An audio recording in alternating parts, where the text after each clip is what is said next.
Good morning, everyone. Here we have another figure drawing, this time a male and another ballerina as well. And look at the stress of he's actually jumping, and you can see the stress on the muscles. You can see the tension here. You can see the tension up here on the shoulder. These are extremely important points that we need to keep an eye.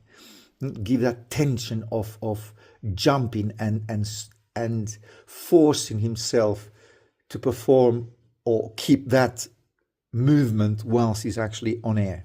So we will have this one. We have the spine, that line, which is the action line there, and also that cross is there, and also the stress on the arms. Okay, let's go for it then. All right, so let's first of all frame the image, because that is an A3 size paper, which is quite big. We don't need the whole page to cover it, so let's do that. Frame it, do a little bit of a, so this will also help us to, us to create a good composition of the figure, and a straight line there. That's good enough. Okay, now the figure is, as he's looking on his left shoulder, we will have to place the figure slightly more to the right. So the action line, head,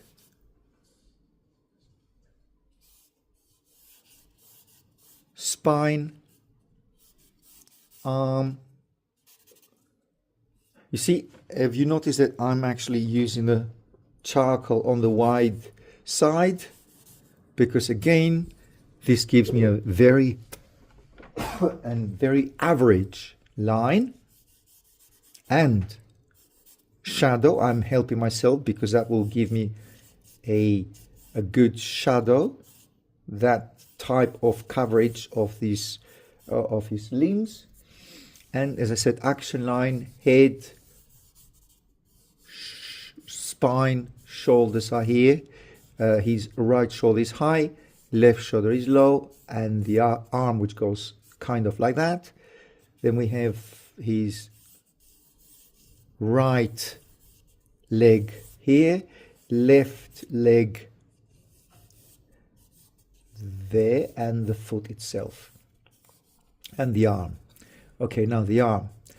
Actually, the arm, I see more that line which separates the shadow area from the light, which is this line here in particular, and his fist is tense.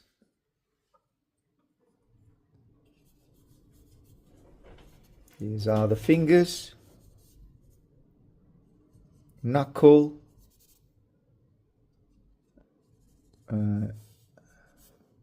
wrist, shoulder here, actually shoulder there, because I want that line, I want that light here. Let's not get too involved with that, because first of all I need to get the movement. Yes, yeah, I almost got bogged down with this light, and but before I go there, which is not that we shouldn't do it, but it's to get the movement of his body first. That's the thigh, and this is his foot, left foot, toes up, knee cup, the thigh coming down here, his left thigh, and on vertical line, this is his other foot here. And as he's jumping up, I can actually lower that line a little bit and give it a little bit more space, so that shows that he's actually on air and he's not. Actually, you can see this on air because he cannot have that movement without jumping. So yes, it is visible that he's on air. and maybe move that foot more to the left. That gives him even more tense movement. So there. Calf. Upper arm, elbow, shoulder, neck. This is the tense on his shoulder, the muscles here. That is his upper shoulder as well. And the head. Head. Face is just a line. So that will help us a little bit not to concentrate on the face and concentrate more on the movement, because we barely see anything on the face at all. That's his ear, head, curly hair. That is a dark tone all over his head. Shoulder here. And move his arm more to the right. See, I'm giving a lot more space here. But maybe I'm just cramming him here on that line. So move that line a little bit further out. Although I shouldn't. I should be aware of that line. But I'm moving it now. Giving a little bit of a excuse here to myself.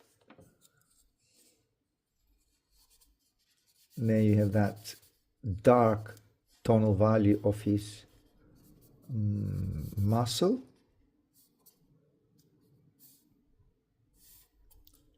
And the other strain on his hand, which are almost at the same line. And that happened to be the way that I've done it here. It just matches with what I see.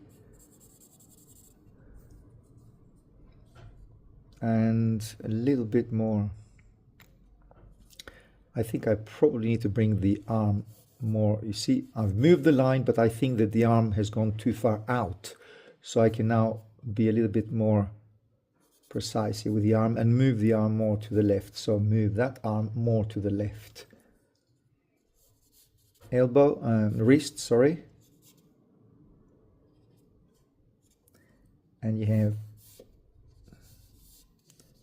the upper muscle.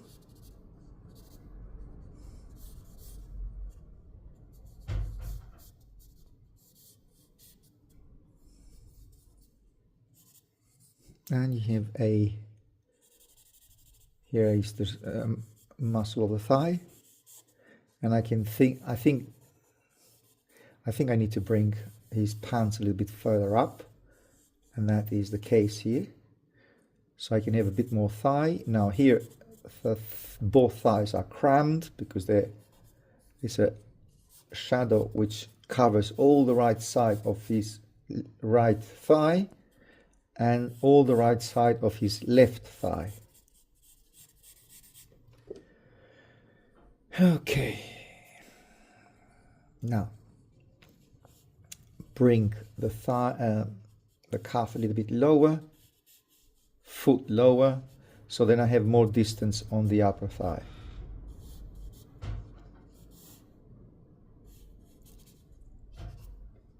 Yeah.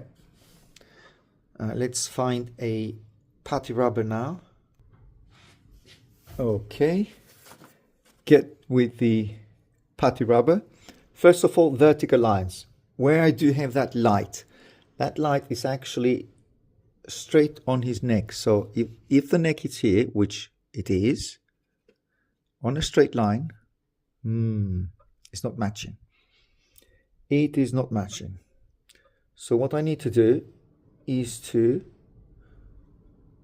okay, I can play around here and bring that highlight more to the left, and that is where it needs to be. This thigh more to the left too. The calf could move more to the left as well. So everything needs to be more to the left. So it's even more extreme, the movement that I anticipated. And that highlight on the upper shoulder. bit more forceful and more rounded. Upper body here, light. Shoulder. I think I need to bring the head more to the right as well. Yeah, this is to not to fix my mistakes here, but I can see that the head is slightly more, actually a lot more to the right. I've gone too far out with that. Not that I could have left it there, because I like those extreme to exaggerate, and we've spoken about exaggerating things because they look more impressive. But in this particular case, if I do that, which I could have left it as it was, it's a matter of getting the proportions right, not the movement. I like the movement, but it's the proportions. I want, see the shoulder here, it's wider, it's more to, there is more shoulder, not more to the right. It's just more simple as that. There is more shoulder.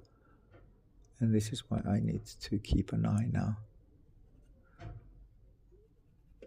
So bring the head more to the right, again, to match the movement and also not to get wrong the proportions of the body.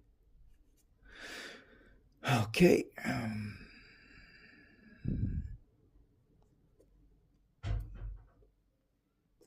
And again, come back.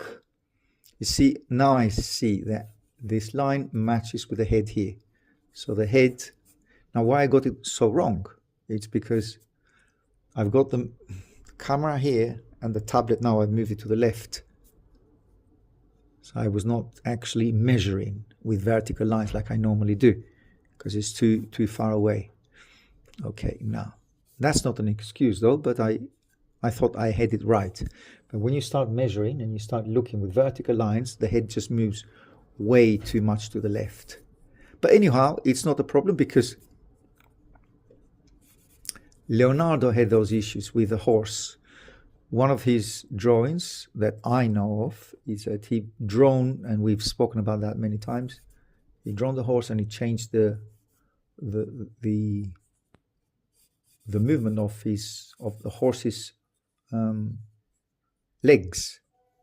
So if Leonardo had it wrong, then I think I'm allowed to have it wrong as well. But anyway, it didn't look that bad. I could have left it there, to be honest, but just a matter of being correct with things that I'm doing here. And obviously, we're learning here. So let's check and see where we've gone wrong and knowing how to fix them. Yeah, that vertical line, now it matches with his chin. So here it's the hip. One vertical line matches his chin. Now it does. That's the face again. So it was here, went there. So about a centimeter of movement to the right. So that's not a, I mean, on a small figure, it's huge, but I've gave myself room. Okay, let's get back onto that. Getting the putty rubber, doing and bringing the, not contemporary, this time is a Winsor Newton. Winsor Newton, Pierre Noir. Blackstone. Okay, now let's get those darks here with the Winsor Newton. And now, why I'm starting with this is because this is the closest arm to the light. The light comes from the left, and wherever you see light, there you will find contrast. Contrast of dark lines which are formed because of the intense light, or the lightest light, let's put it this way, because it's not that intense, but it's the source of light anyway.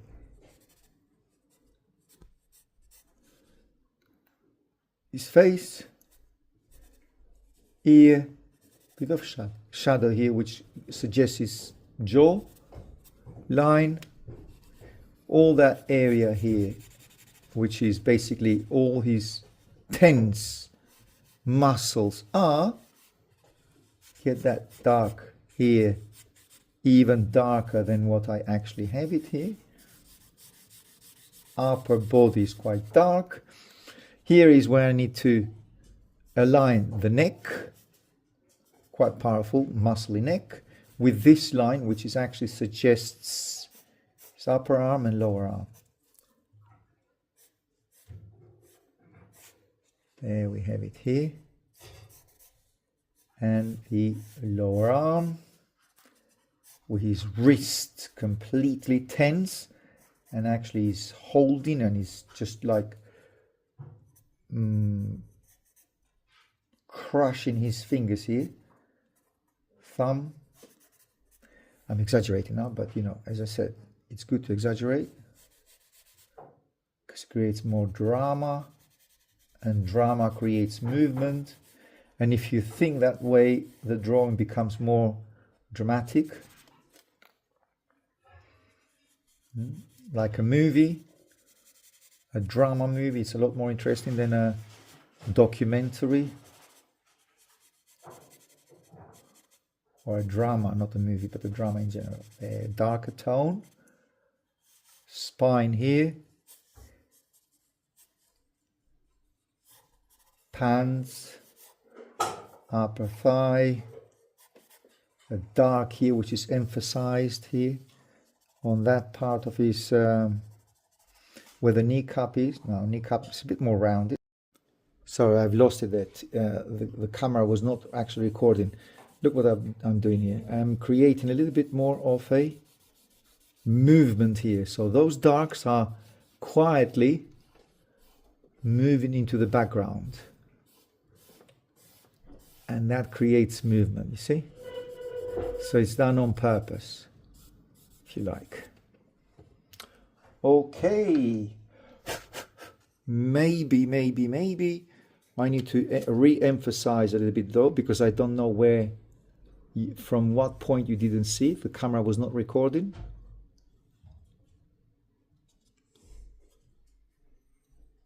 Don't know why it stopped. No idea. Elbow.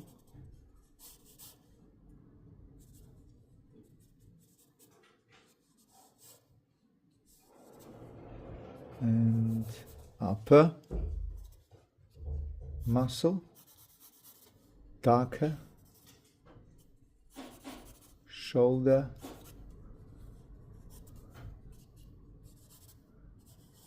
calf, and then bring back the foot, here, toes,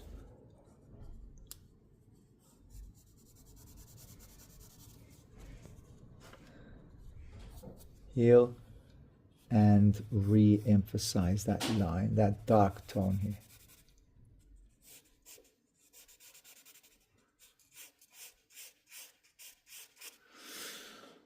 Okay, now I think we've got all the basics here covered. Proportions, movement, and let's go for it this week. Okay, I will see you. And this, which is basically his palms. Dark is dark. But don't want to go too dark, so it will attract too much attention. And the spine.